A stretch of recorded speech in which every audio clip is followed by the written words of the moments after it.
Well, hello there, and this is Auntie, and I am here to do my rant of Married at First Sight, season 16. Is it 16? Yeah. Episode 15, Whiskey a No No. Y'all, let's get into this. I'm going to try to make this a peaceful rant because we got company. Everybody needs a sweet old auntie. Everybody needs with a whoop whoop and a boop boop. auntie that everybody needs. You can make this up. Now you know that these are some crazy motherfuckers. Everybody needs a sweet old auntie. So why even bother? Aunties and lies, sweet old auntie. Aunties and ways. Are you okay? Are you okay? Well, welcome back, everybody, and this is Auntie. Please forgive my fuzzy wuzzy hair. That humidity and that heat out there today is fuzzy wuzzying your auntie's hair. Okay. If this is your first time being here, please like, comment, and subscribe to my channel. And to all of my new subscribers, thank you all so much for joining this family. To my nieces, nephews, and my members who have been here with me for the long haul, thank you all so much for your continued support. If I had to rate this episode of Married at First Sight, season 16, episode 15, Whiskey and No No, I will rate this episode a C. Let me know down in the description box what you would rate this episode of Married at First Sight. So I'm going to bring these people up. Okay, let's bring them up. Bring them up, bring them up. Bring them up, bring them up. Let's bring them up. The first couple that I don't want to talk about is Clint and Gina. I must be absolutely honest with you all. I have given up on this couple.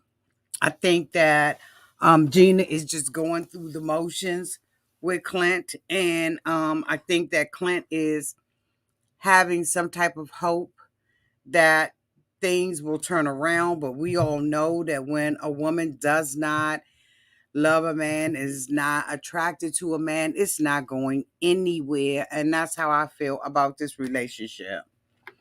One of the things that I think kind of irritates me about Married at First Sight, especially when it comes down to some of the advice that are given to them by the experts, I think that they, kind of persuade people to stay in relationships that they otherwise would have walked away from. And I really do believe that the two of them should have walked away from this. I have grown to really like Clint, and I see Clint's efforts. He's funny. He is a gentleman, and he is patient and long suffering. And that's what any woman would want in a relationship.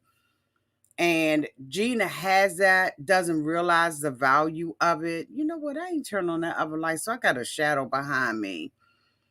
But I just, I don't want to be invested in this relationship and really watch it shipwreck, because I believe that Gina is going to say all those things that she has not said come decision day. And I am just really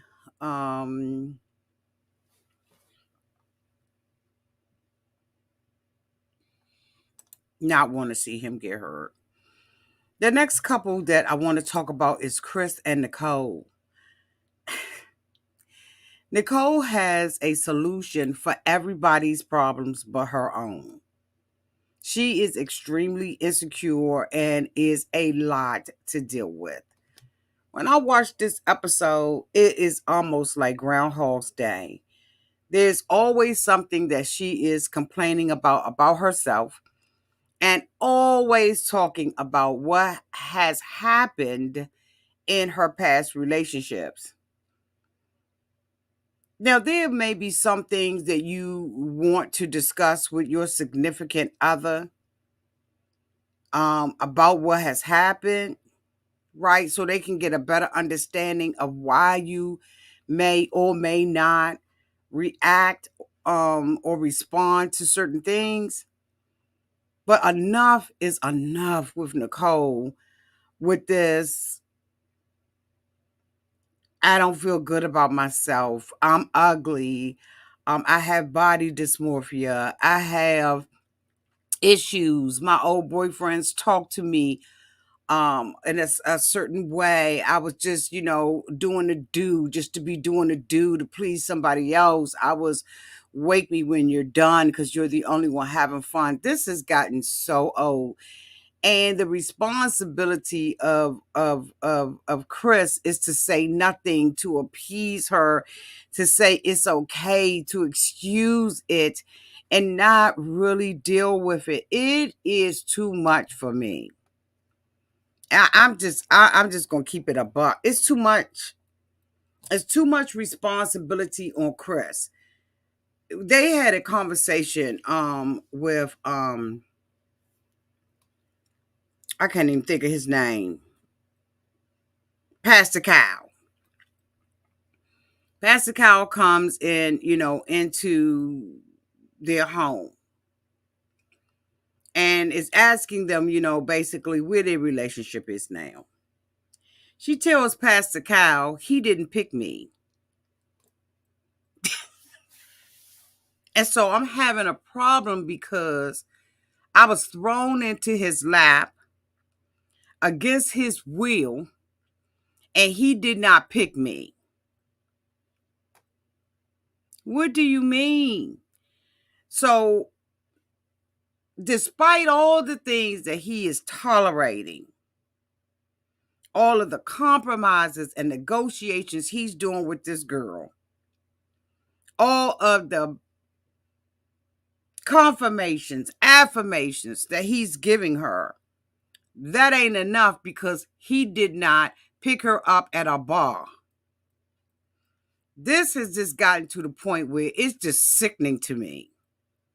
So Pastor Cal, another man, has to now affirm her and say, stop doing that. How? Tell me how. How do I stop doing it? Stop thinking about the negative. She is the type of person where the glass is always half empty and never half full. She is so pessimistic that she would make me question my own self. And so I'm out of the relationship. Like, I don't have and cannot tolerate a person who always needs affirmation from me on a daily basis.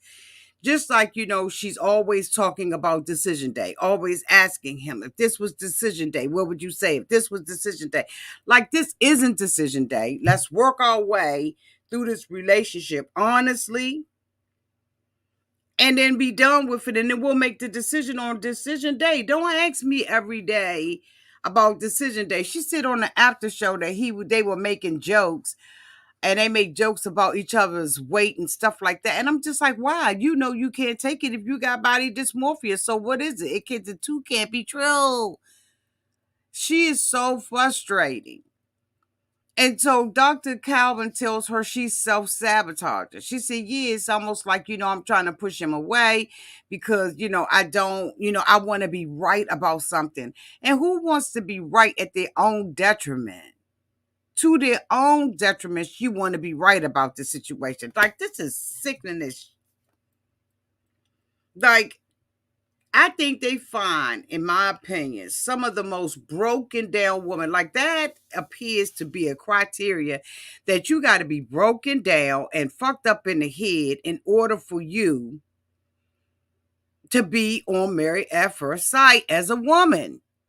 You can't come in there strong, confident, got your stuff together. Yes, we all have endured hurts and stuff like that, but not to the point where we bringing it up in every situation. Then she tells Chris, I want you, when I say, Chris said, well, what can I do to help, right? This was another conversation their dumbasses was having. And she says to Chris, when I say that I need time, when I say don't bother me, I really mean don't bother me. So Chris is like, what? Like, how'd that go? So if you deep in thought, and you really say that you need time, I'm supposed to just bother you anyway? Like, how does that work? She was like, no, if I say that, I seriously, like on a 1, 2, and a 3,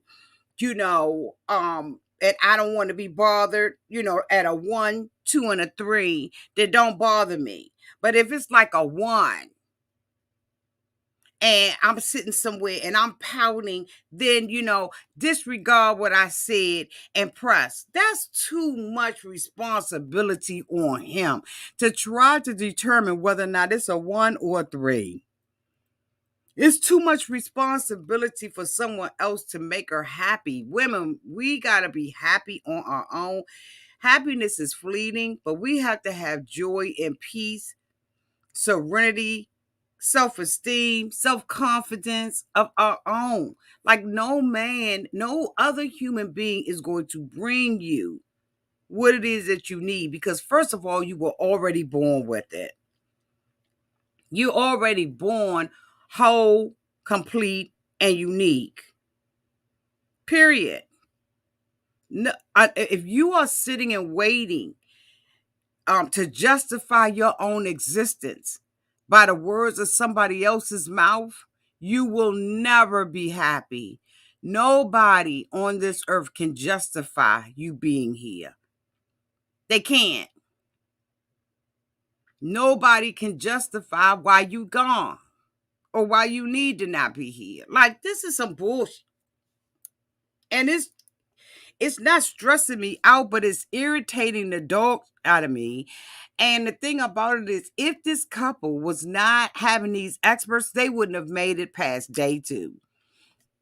Because she doesn't have any self-confidence and she lives in the past. And we gotta push forward and live in the future.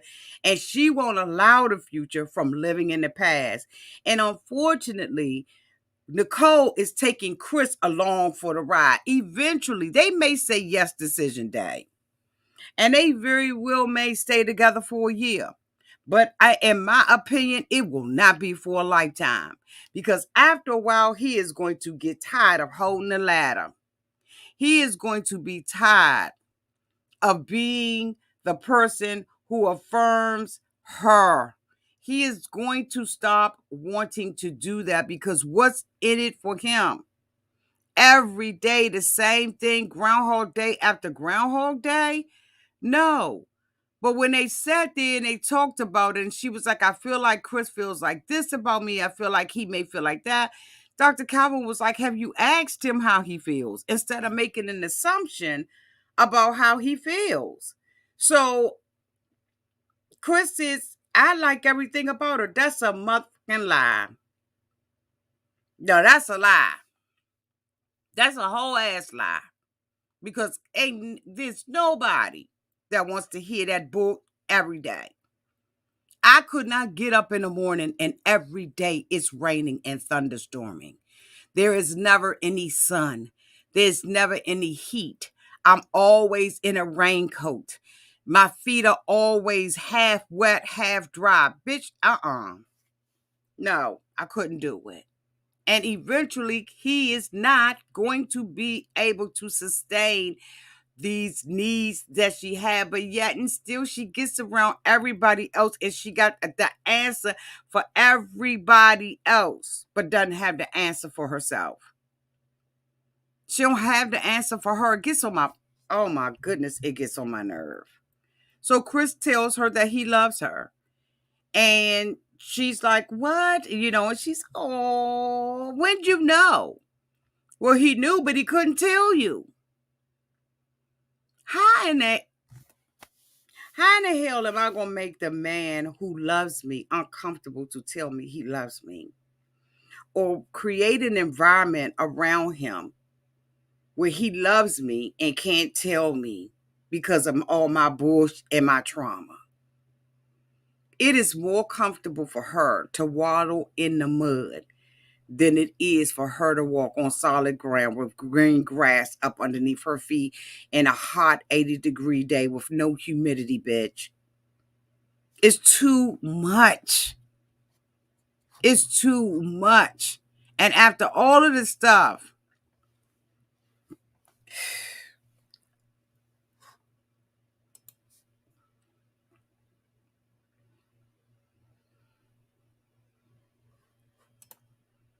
Shaquille and Kirsten,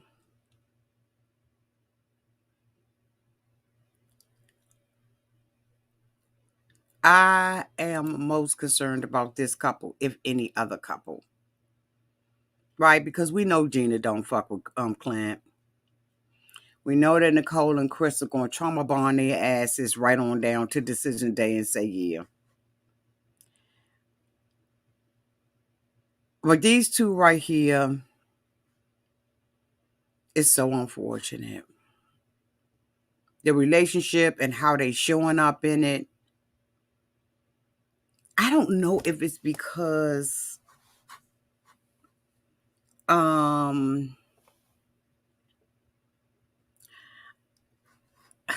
wait just 1 second. Thank you so much, Kara, for the $5 super chat. Does she even love him, Auntie, or just want validation? The latter. Just want validation. You know what? Let me go back to them. I'm going to go back. Hold on, because I be putting chapters down here, so I got to go back to their picture. Thank you so much, K-Rob. She went out with Kirsten to go and buy and purchase some lingerie. But this is the same chick who got body dysmorphia. So she goes out to buy lingerie and she wants something in red and black. She says that this is not something that, she's into. And a lot of women are not into lingerie. They're just not. Lingerie is for you. It's not for the other person.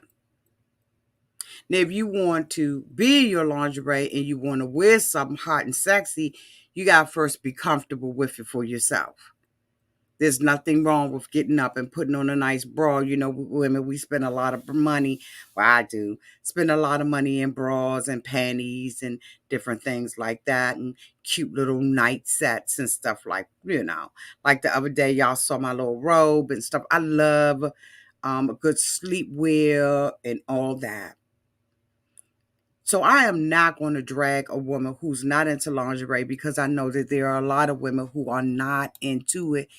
And it is because they are not into them, right? The pampering of it all. Thank you so much, Lily Flower, for the $5 super chat. Hey, Auntie, so happy I caught another live. Oh, welcome, Lily. I'm glad you caught a live too, boo. I'm glad you caught a live. Welcome, boo. Thank you. That's so sweet. She goes in the shop. She's looking for a particular thing. She's trying to talk herself out of it because, again, everybody around her has to affirm her.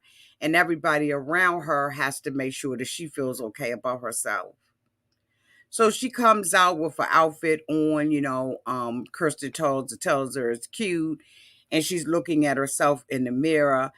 And she wants, that validation that, your thighs is tight and all that kind of. And I just was like sick to my stomach because I was thinking, you have someone there who is affirming you and saying that the lingerie would look cute, but what do you really think about it?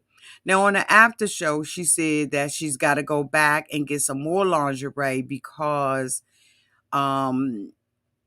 the lingerie set that she wore for Chris got damaged. We know about damaged lingerie. Okay. And I thought that that was cute, but I'm hoping that she continues to do that, not just for him, but for her. Because a lot of people equate it to sex, and it's not even about that. It's about feeling sexy, it's about feeling feminine, it's about that. I had did a video on my other channel.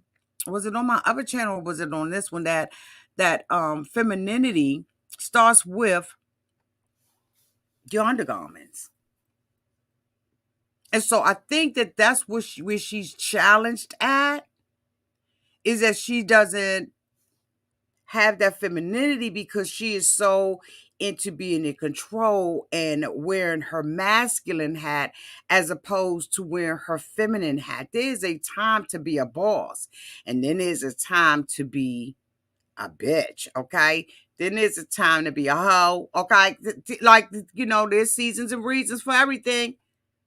And she has to tap more into being feminine, walking in her own lane, being secure in who she is.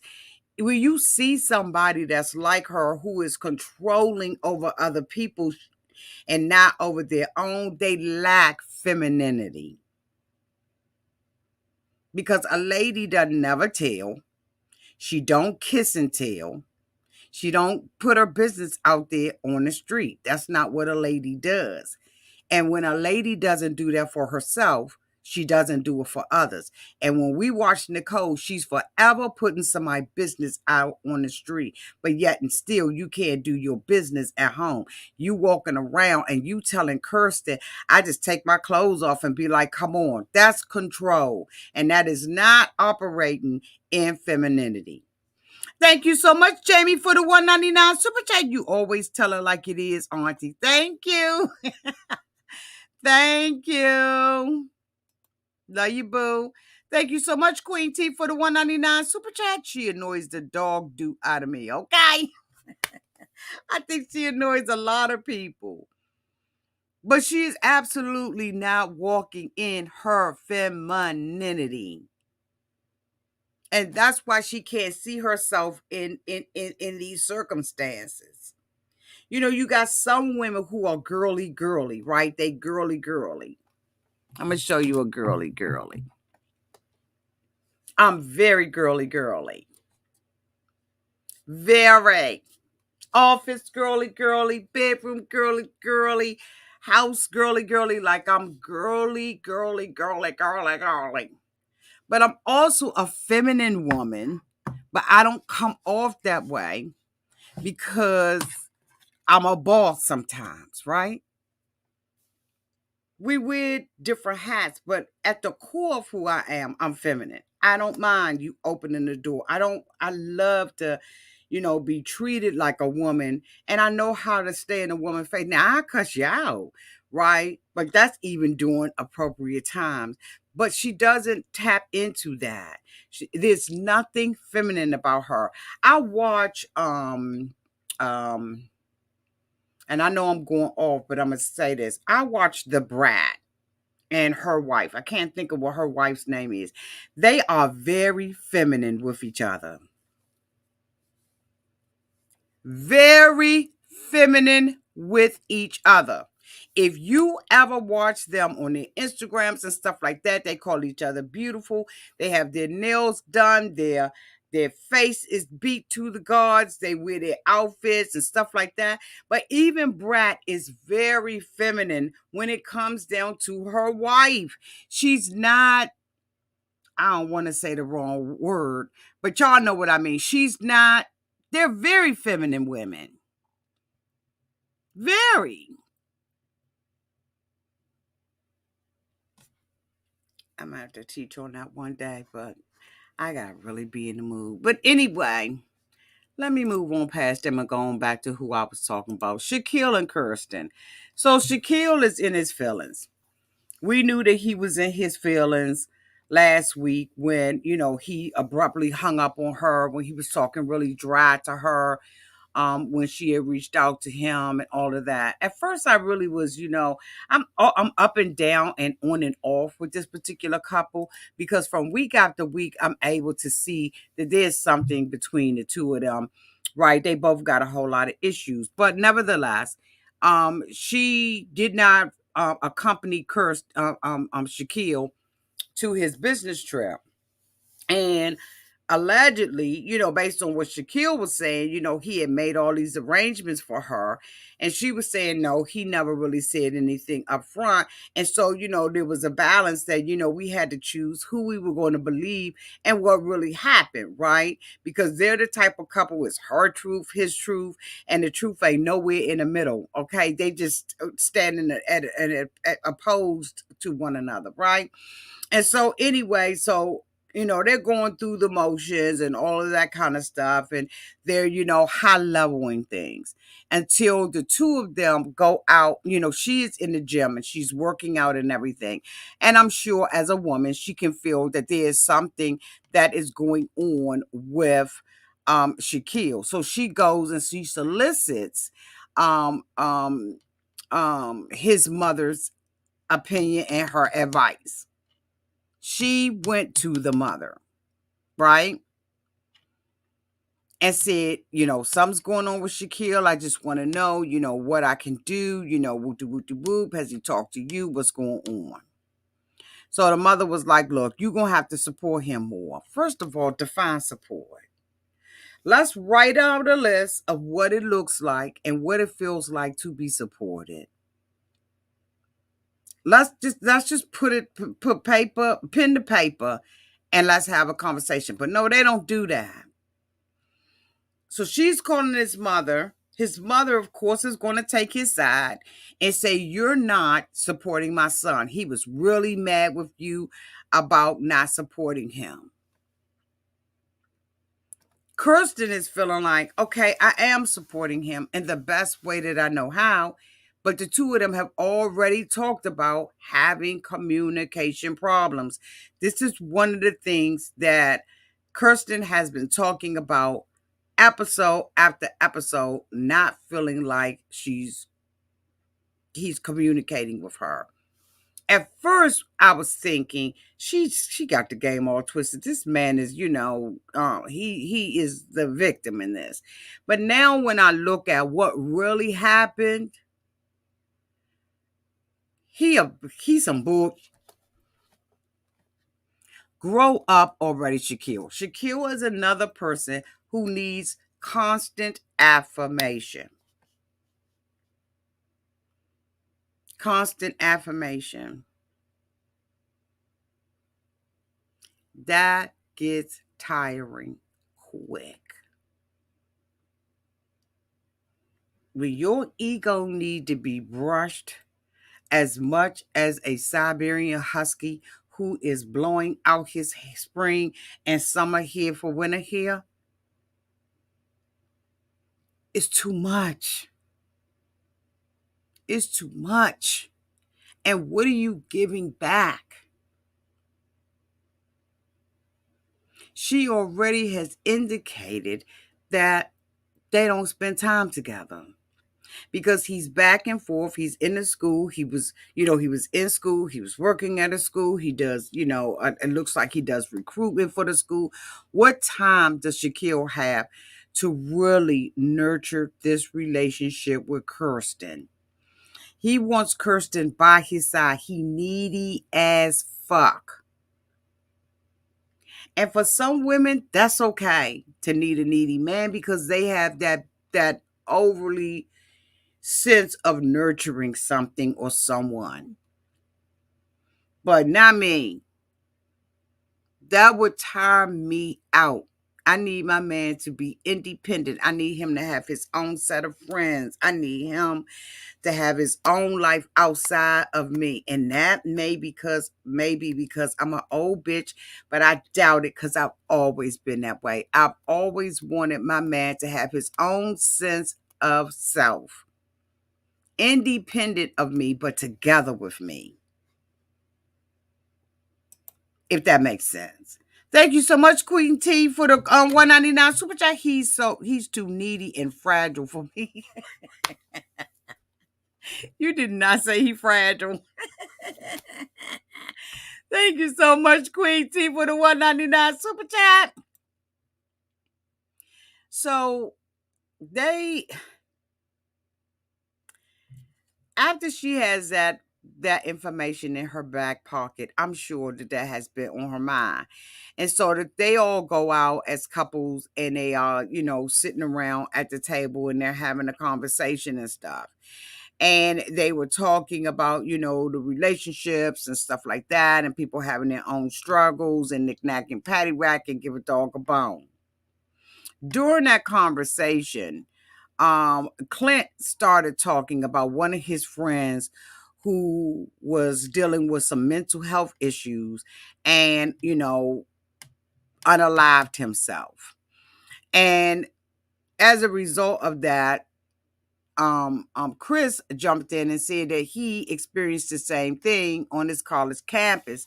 And Shaquille decided that he was going to share that he was that person at one time, that he was going through some things in his life.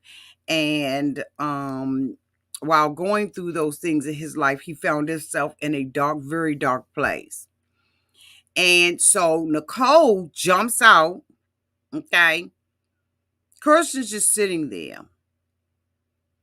I think that Kirsten has been so responsible for taking care of everybody else and being emotional support for everybody else that she just, when that kind of pressure gets on her, she seems like she disassociates. So Nicole jumps in there and tells Shaquille about how his wife feels. Again, she's the same person that has to tell you what level she's at when she wants to be like, bitch. And like, I'm calm on the outside, y'all, but I am fuming in the inside. So she now has to be the one to talk. Well, Kirsten doesn't say anything. So Shaquille gets in his feelings and he walks out. The way that Shaquille walked out was just so fucking childish. It escalated a situation. He'd already told everybody that they consummated their marriage. Long, long time ago. Okay? Basically, he said kind of just about from the beginning. But we all knew that something was going on because, honey, you don't go from not liking a month and to rubbing it on somebody's head. Mm-mm. You don't. No. No, you don't. So he walks out. She goes out behind him. He would have been out there. I don't mean no harm, but he would have had his ass out there on the curb. I would not have gotten up and ran out behind him. Number one, because I would have felt like he doesn't want to talk. Whatever it is, he needs to process this on his own. But see, that's an assumption that I would have made, and I probably would have been wrong. But Kirsten gets up, goes outside, and asks him what's going on. He then tells her that I need you to support me, which means I need you everywhere I'm at. I need you there. He indicated that when he went, he found out that he would not be graduating on time because he failed a test and, or failed a class. Okay.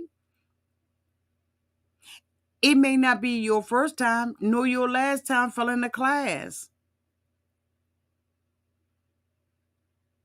Had he come to her, they already had a conversation about it because he said they had a conversation about it. So why are you storming out? He mad because Nicole said something and Kirsten sat there. Kirsten said, well, I didn't have a chance to say anything. Yes, you did, Kirsten. Yes, you did. But you tapped out. You're tapped out. When he said that, that was too heavy for her to handle because he's needy. He's needy. And Kirsten isn't needy. So you got a needy man and an unneedy woman. It ain't going to work. It is not going to work. Because for us, if we're unneedy and we're in a relationship with a man and we're not needy, but it's tiring. We feel like it's too much work.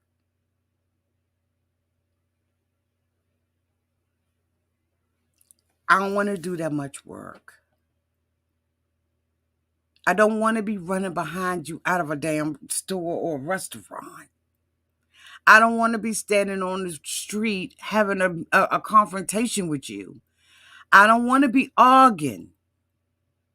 I don't want to do that. Just say what?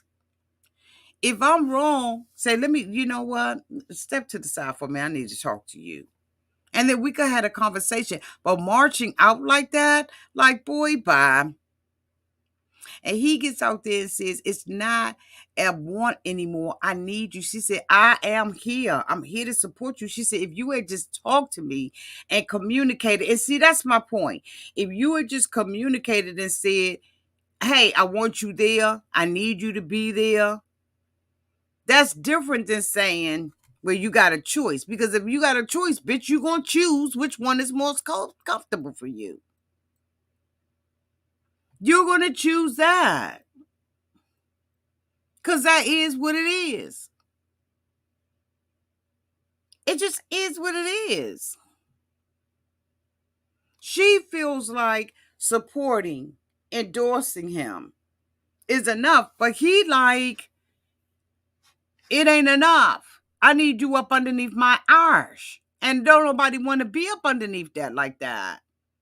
Yes, Bree. Shaq is childish. Thank you so much, Try Me, for the $4.99 super chat. Thank you, Auntie, for all your great rants and reviews. Watching you always brightens my day. Appreciate you always. Oh, thank you, Try Me. That's so encouraging. Thank you, Boo. Thank you.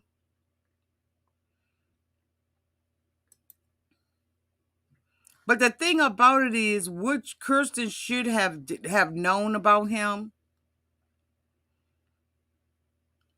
is that he running back and forth to mama.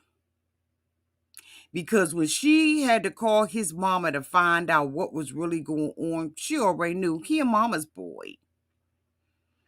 He has been coddled. And mama there to fight, scratch, bite, and work his problems out for him. No. I can call your mother about a recipe. And that's not to say that it's something wrong with inquiring. But when a mama is just like, just flat out, you're going to have to fix this. Y'all having a communication problem, honey, because you think everything's sugar and spice and everything nice. And he feel like everything is going to hell in a handbasket. So he done already sat over at his mama house or on the phone with his mama and told the mama all the business because the mama knew too much to be the mama. And even though the mama knew, there was another way that the mama could have handled it, in my opinion. So she already know what kind of man she dealing with. And then he doesn't tell her. He lets it get to a point where he blowing up and walking out of a restaurant in front of everybody. How fucking embarrassing. So basically, he was embarrassed when she didn't say anything. And Nicole spoke for her on her behalf, which she shouldn't have let. She should have checked Nicole at the door. I would have checked Nicole the second thing that came out of her mouth. Nicole, I got this. But she checked out. But I would have checked Nicole. No, we not. No, we not. No, we not. I got this. I'll deal with this. But see, she wants Nicole and everybody else to talk for her. Because even when they was, you know what, Auntie? Oh. Nicole couldn't be my mouthpiece. I don't care how close we are. I don't need nobody to be my mouthpiece to talk to my needy ass man. Meet me halfway on the neediness. Meet me halfway. Let me know what parts you really need me to be extracurricular on, bitch. Let me know what parts you need me to be an extracurricular mother. how you like to be stroked, when you need to be stroked, when you want to be stroked. Just tell me so I can see if this is something that's doable for me and that I don't do it with regret. I don't do it grudgingly, but I do it lovingly. Tell me what the okay, so you need me to go to the school with you. You need me to go on all of your little trips. Okay. Okay, so what does that look like? How are we paying for this? And then what happens, with my job? If this is inconvenient, how long do you need me to stay there?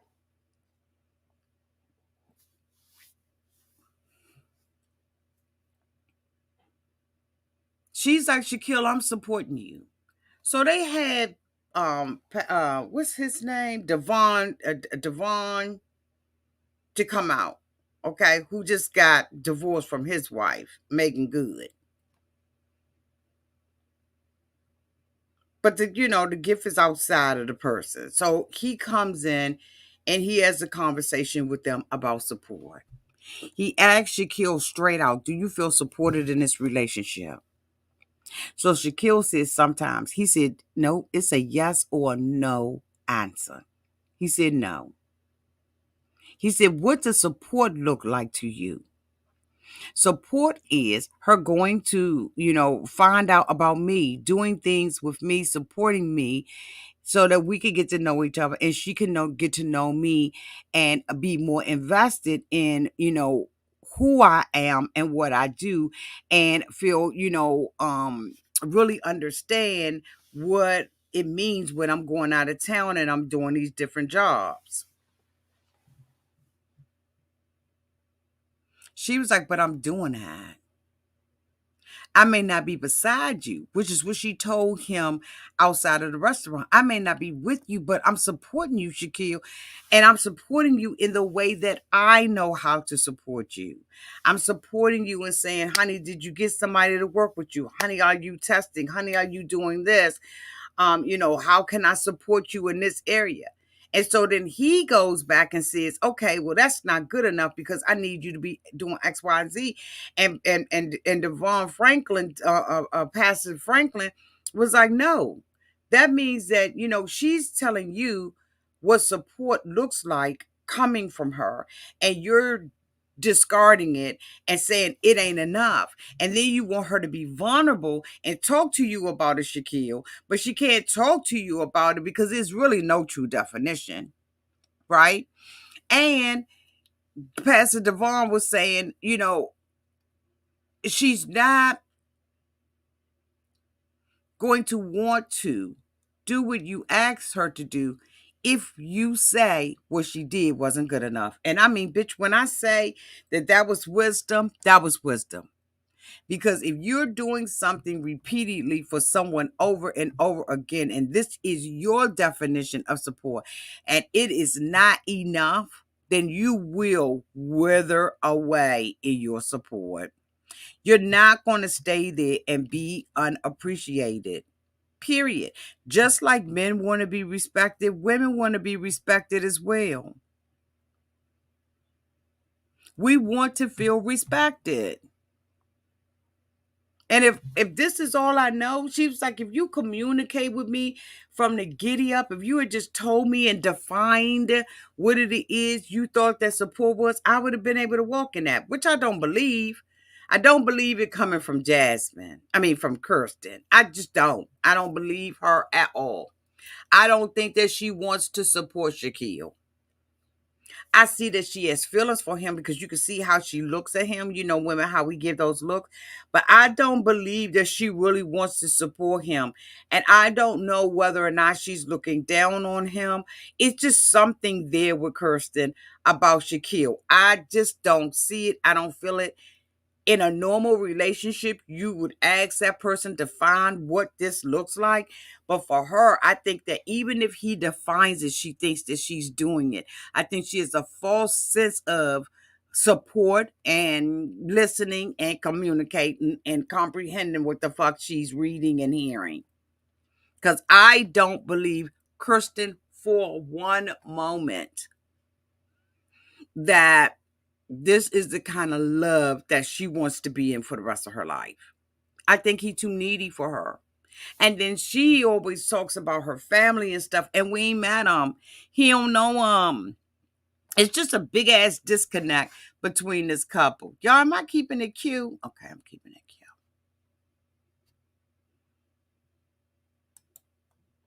He really needs to grow up. And I like him, but he need to grow up. And I know he probably thinks he's grown, but I really see him as just a straight up mama's boy. I ain't got it to do. The last couple is Jasmine and Aris. Why will they not let this couple separate? Why are they putting this couple through this week after week? Why are we having to suffer along with this couple? It ain't that he likes about her. Pastor Devin came over to the house and he talked to Jasmine first. He broke it down to Jasmine based on her past that she had trauma. She felt like she didn't have trauma and that, she made light of Aris' trauma. And Aris was vulnerable with her and told her about the different things that he's gone through. And she was like, well, I mean, I've been through stuff too. I can tell him how many funerals I went to. See, that just wasn't even the point. And for me, that shows the nastiness of who Jasmine is. Because if that was the case, then we could just go ahead on and put it up on a whiteboard and you put your trauma down and I put mine down. But see, she felt like she was above Aris, which is one of the reasons why it's going the way it is, because she feels like she's high and lifted up and her train is filling the temple. And, his trauma ain't no better or no worse than my trauma. Well, guess what? You don't articulate your trauma. So how does he know? And I'm not on his side by any means because I think he need to get out the relationship. I don't think he had nothing there. He sees her as this ideal woman. When Devin, asked him to say what he liked about her, he said very great things about her. But they all were superficial. They all were who the world sees her as. But you're her intimate partner. What do you see? And I ain't hear that from him. Maybe I didn't. And it's torturous to watch this fucking relationship. Like, bitch, I be in there sweating up underneath my arms. Like, I'm talking about, honey, I need some secret so I can deal with the degree of this bullshit that's going on this mess. Honey, they gonna have to give me some Dove. They give me the strongest deodorant, bitch, that you got, because I'm telling you, when they get together, a bitch be sweating. I'm like, this is too much. Let them go. Let them be free. Like, God, let these people walk away from these relationships. What she is experienced at the hands of Aris, to me, bitch, is trauma all by itself. Here, this girl is coming up in there, and I mean, I'm telling you right now, I don't know if y'all notice it, but bitch, she looking like she is losing a drastic amount of weight. Like, her head now look like a big bobblehead, bitch, and all of that hair. Like, what the hell is going? It is taking and snatching the beauty out of her. When you with a that makes you miserable in the inside and had you crying in front of your girlfriends, bitch,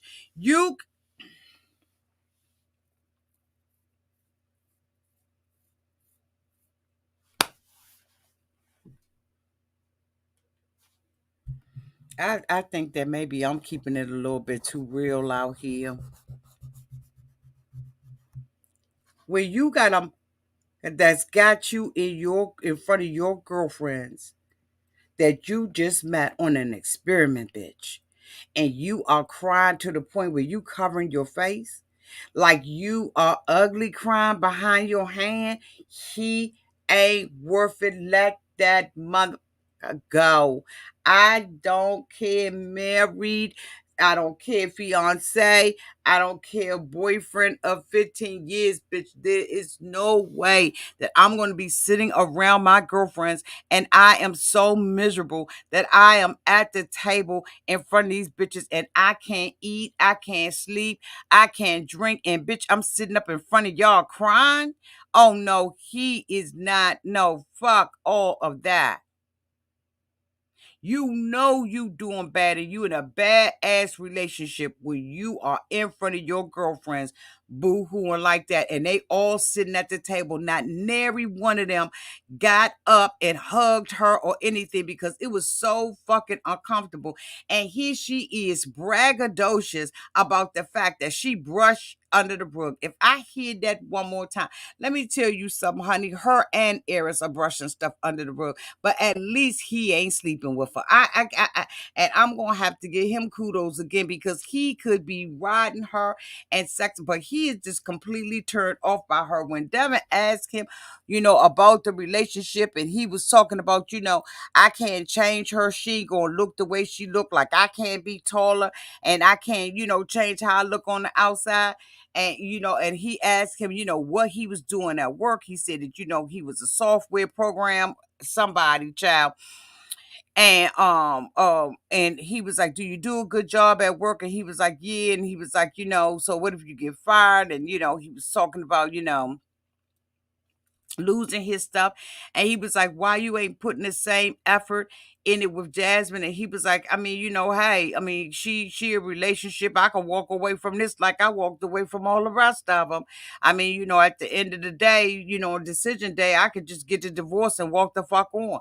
It just shows that he has no investment in this relationship. But every time he asks, his people pleasing ass, because Aris is a people pleaser. I don't care what you say. He want to please his cousin. He want to please his mama. He want to please people. He want to say all the right, but the right to say is to get the out the relationship. I cannot stand it. Why are they forcing them to go through these exercises? I don't care how good the information is that Dr. Pepper and Pastor Devin Franklin gave him. Get these people out this relationship. Let these people go. When Dr. Pepper asked him, did he see anything happening in this relationship? I was like, please just tell the truth. Please say no. Bitch, when he said, yeah, I think, and then he is giving her this false sense of hope. Bitch, I cannot do it. I'm so sick of them. Why don't they just let these people go? Aris is a people pleaser. He will say whatever it is in your face to get you to back up off of him. He will sit there and act like he understands what the fuck you just said to him, and this is the best idea. Oh my God, didn't think it. If these people are telling him to put on set an appointment on his phone to call her at 2:00. Bitch, if a man is into you, you will have to have an alarm when to turn your ringer off because of calling you so much. A man is going to pursue. He is a hunter by nature. Men will hunt women that they know that they are not even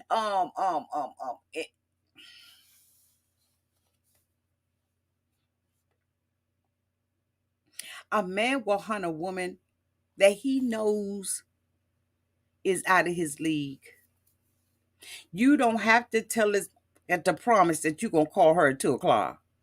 He's saying that, at first, they was kissing and everything, but once the attraction thing came out, then all of a sudden he realized my fingers is all swelled up. Why is my fingers swelled up like this?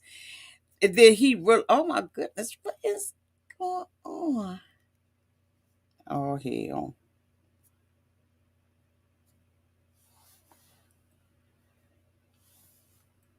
You don't have to tell a man how to pursue a woman because it's in him. This is the same thing. I don't understand Jasmine because Jasmine said last week in the kitchen, y'all please hear me.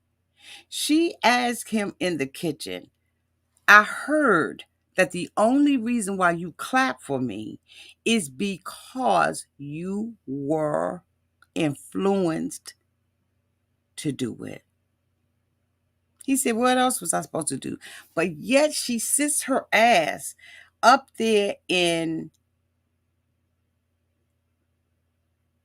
Dr. Pepper's face and agrees for him to do something that he isn't doing because he's been asked to do it again.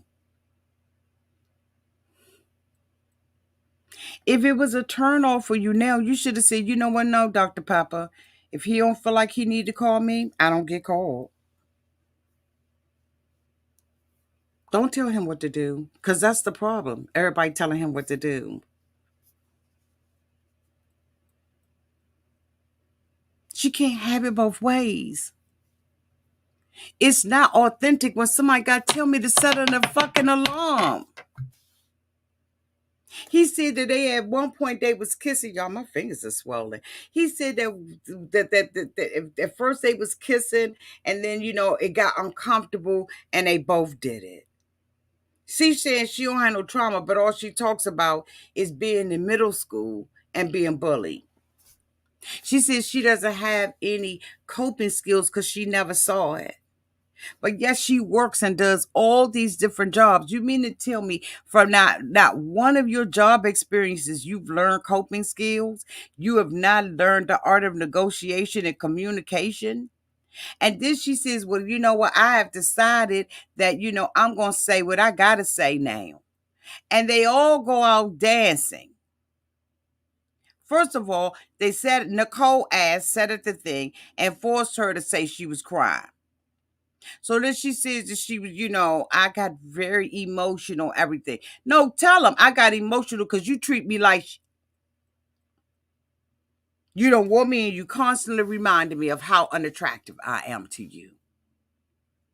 But instead, she sits there at the table, continues to the stuff on the rug, under the rug, and her and Aris are walking on speed bumps, bitch, every day, full of that's underneath the rug. It done got to the point now where it's a speed bump.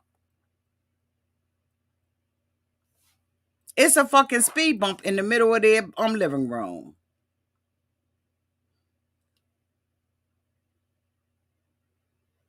So now they go out on day dancing. They having a good time dancing and all that. She's standing there on the wall waiting for Aris to say something to her instead of doing what the damn dance instructor. The dance instructor said, fuck it. She's standing there. He's standing there. Let me go dance with him. And then you get mad because you didn't take the initiative to dance with your own fucking husband. Bitch, I was done. If he my man, why am I standing on the wall instead of taking the initiative to say, come on, boo? Like, even if we're not doing anything, she's scared of him. And like she told Davin, she doesn't confront him and say stuff because she's scared she's going to get rejected and scared of what he's going to say. But Dr. Franklin was like, those are your own assumptions. And when you assume wrong. And if he says he don't like it, if he says that, fuck it, Nantucket, okay, that's the worst he could do. He said you living in a fantasy. And you thinking if you keep your mouth shut, it'll go away. But did the bullying go away for 3 years because you kept your mouth shut? Hell no. The bullying don't go away, you dumb. Oh my God, I be wanting to say so much out here, but I just, I'm trying to be calm tonight. I told y'all we got company, bitch. Nobody should have to tell me how to fucking to act or react. You can advise me, I can advise you. But why would if you don't like me, you don't like me. Excuse me, y'all.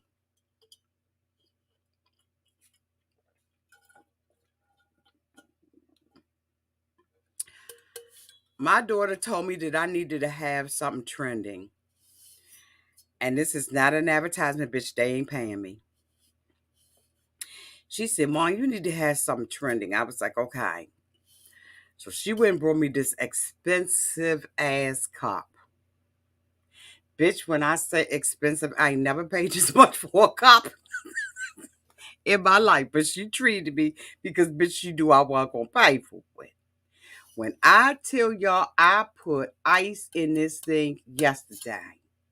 And when I say yesterday mean like 10 a.m. I put ice in here and water. I drank all the water out and left the ice. Bitch, when I woke up this morning, the ice was still there. If you listen, it's still ice in here.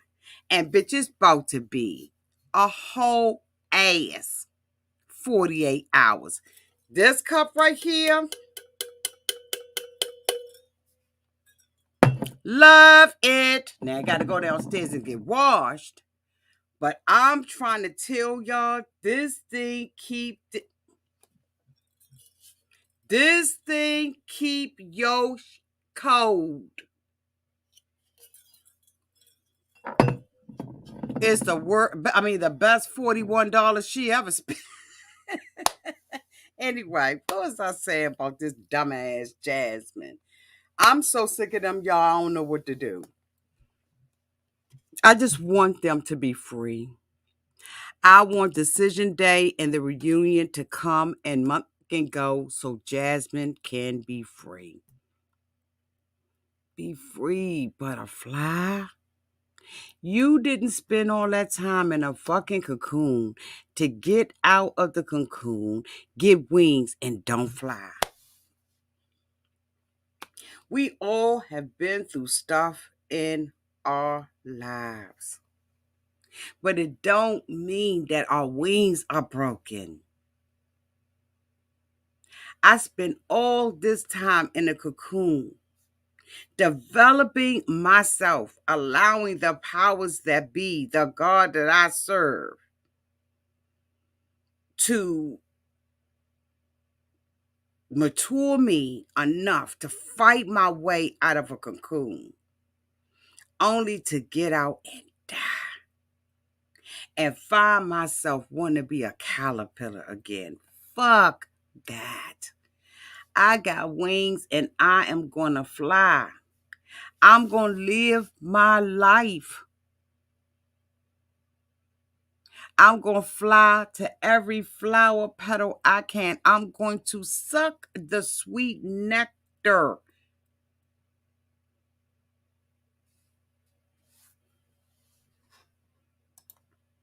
Thank you so much, Yolanda Gibson, for the $1.99 super chat. Auntie, who's our company? I just been saying that. Love you so much. I love you too, Yolanda. Love you, boo.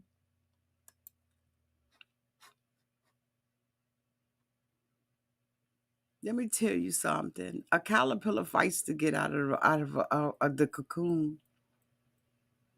It's not an easy process. It's not an easy process. And you're going to get wings and you ain't going to fly. How is Jasmine being all this to everybody else and nothing to herself? Because they both want marriage? Aris said the only thing missing out of his life is marriage, a wife. But yet he got one and don't see it. Because he don't see her as wife material. He don't. And the more she realizes that, the better she is. She sits her ass out there and she storms out. Just like old boy did. She said that she was going to stand in her big girl pants and say what it is that she had to say and defend herself, but yet and still you walk out and he running behind you and the producers running behind you. And out of the abundance of the heart, the mouth speaketh. She said she was done. Jasmine's done. Because you wouldn't speak it out your mouth. You don't speak anything out your mouth that you ain't already convinced and believe. She's done with him. But neither one of them want to walk away. I don't know if it's the money. I don't know what it is. But, bitch, give them free. She sits out there and he was like, I understand how you felt and everything, you know, woo doo woo doo woo. Again, people pleasing and saying what he thinks you want to hear. But I'm so sick of it. I just need them to break the fuck up. Decision day can't come fast enough for my ass. Because he don't like nothing about Jasmine. When he told Devon Franklin that she can't change what she look like, with all the good things he had to say about her, she can't change what she look like. I was like, he done. He done. Anyway, y'all, this is the end of my rant. This is the most peaceful rant that I have ever had. But I'm hoping y'all got something out of it. For real. I'm hoping you all got something out of it.